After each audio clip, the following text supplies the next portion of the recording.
Object orientation programming refers to this paradigm of programming that deals with objects. In most of the time, this classes corresponds to a blueprint.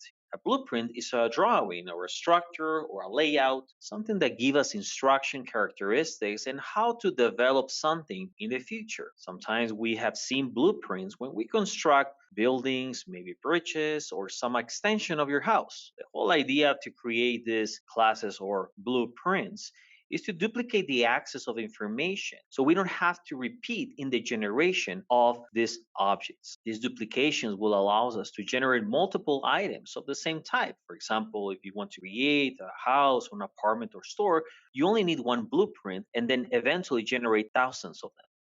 Here's an example of a blueprint. Some authors they call it the cookie cutter because the only thing you need is to have some dough, and with that cookie cutter you can generate a lot of different items. For example, here we have the blueprint of a building. Here we can generate where exactly are the stairs, where are the classrooms, where are the restrooms, and maybe other items. This is very useful for us or for whoever wants to give a maintenance of the department or the building. They already know where to go and how to access it.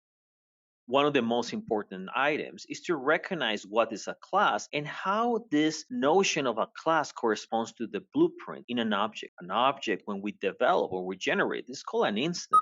An instance is basically an actual object generated based on the description of a class. But the class are composed by a couple of items. Particularly, we need three of them: the fields, the constructors, and the methods. The fields are the characteristics of the object. This is what makes an object unique. Similar fashion, when you create or you provide the most characteristics, the more accurate that object is. The constructors are in charge of initialize all the fields of the actual class. When I refer to all the fields is that sometimes we don't have access to these fields, so we need to provide them the default value. We have seen this example. We just create a string, they always give us the value of null. Or when we create an int for representing some value, Java will give the value of a 0 because of the default value. Methods are the functionalities. We have seen a couple of them through this whole course. Next int, next double, next line. Those are methods or functionalities of scanner. To uppercase, to lowercase, char add, dot length. Those are methods or functionalities of a string. In similar fashion, we have seen many of them through this whole process of that we've been programming. We didn't know there was objects, but this is what encapsulates an object itself,